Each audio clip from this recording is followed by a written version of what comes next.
भारत और पाकिस्तान के बीच जब भी तनाव की स्थिति बनती है तो पाकिस्तान हमेशा अपनी सीमाओं पर खड़ा नजर आता है, लेकिन असलियत इससे कहीं अलग होती है। इस बार भी जब भारत ने पहलगाम आतंकी हमले के जवाब में ऑपरेशन सिंदूर चलाया तो पाकिस्तान की सेना ने जवाब देने की पूरी कोशिश की, लेकिन सच्चाई ये है कि पाकिस्तान अपने दम पर नहीं बल्कि चीन के दम पर भारत के सामने खड़ा हुआ। पाकिस्तान की सैन्य ताकत खासकर हालिया वर्षों में पूरी तरह से चीन पर निर्भर होती जा रही है, चाहे वो हथियार हो, ड्रोन्स हो या युद्ध के लिए जरूरी तकनीकी संसाधन हो।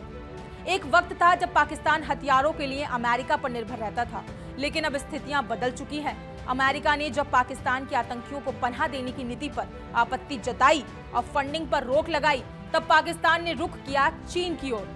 आज पाकिस्तान की सेनाओं के पास जो लड़ाकू drone, fighter jets, missile system और यहां तक की सर्विलांस तकनीक है, उनमें से ज्यादातर चीन से आए हैं। पाकिस्तान ने JF-17 जैसे फाइटर जेट्स चीन की मदद से ही बनाए हैं, जिन्हें वो भारत के खिलाफ सस्ता लेकिन सक्षम विकल्प मानता है। यही नहीं, पाकिस्तान की नौसेना के पास जो आधुनिक पनडुब्बियां और फ्रिगेट्स हैं, उनमें भी चीन की सीधी भूमिका है। हाल ही में भारत और पाकिस्तान के बीच जो सीमा संघर्ष हुआ, उसमें पाकिस्तान ने जो ड्रोन तैनात किए वो भी चीनी तकनीक पर आधारित थे। LOC के पास चीन से मिले सर्विलांस ड्रोन की मदद से पाकिस्तान ने भारत की सेना की मूवमेंट पर नजर रखने की कोशिश की। इसके अलावा पाकिस्तान की मिसाइल यूनिट में भी चीन की तकनीक और ट्रेनिंग का जबरदस्त असर देखा गया।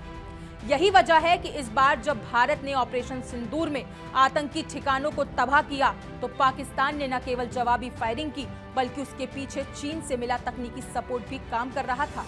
लेकिन भारत इस बात को भलीभांति समझता है कि पाकिस्तान अकेला नहीं है, वो चीन के कंधे पर बंदूक रखकर चलाने की कोशिश करता है।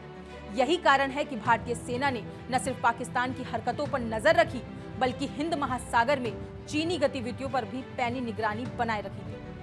गौर करने वाली बात यह है कि जब पाकिस्तान को भारत से कड़ा जवाब मिला तो उसने पहले अमेरिका से मदद मांगी और बाद में चीन के साथ बयानबाजी शुरू कर दी।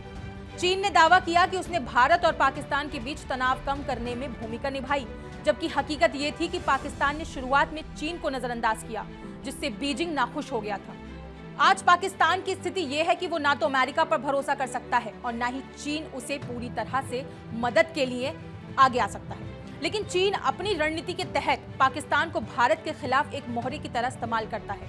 पाकिस्तान को हथियार देकर चीन दक्षिण एशिया में भारत को अस्थिर करना चाहता है।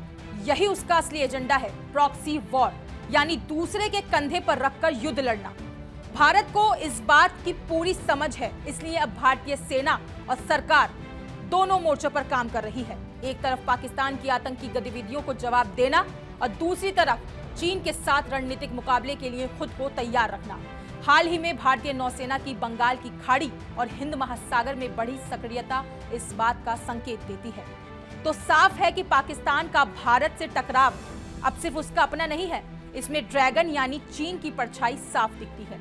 पाकिस्तान की बंदूकें भले ही उसकी हों, लेकिन गोलियां अब चीन के इशारों पर चल रही हैं और भारत इस नई जियोपॉलिटिकल हकीकत को भली भांति पहचान चुका है। इसलिए हर मोर्चे पर भारत अब न सिर्फ जवाब दे रहा है बल्कि आगे की हर चाल के लिए तैयार है। आज के लिए बस इतना ही। इस खबर पर अपनी राय कमेंट सेक्शन में जरूर बताएं और ऐसी ही तमाम खबरों के लिए इंडिया डेली को सब्सक्राइब करना ना भूलें।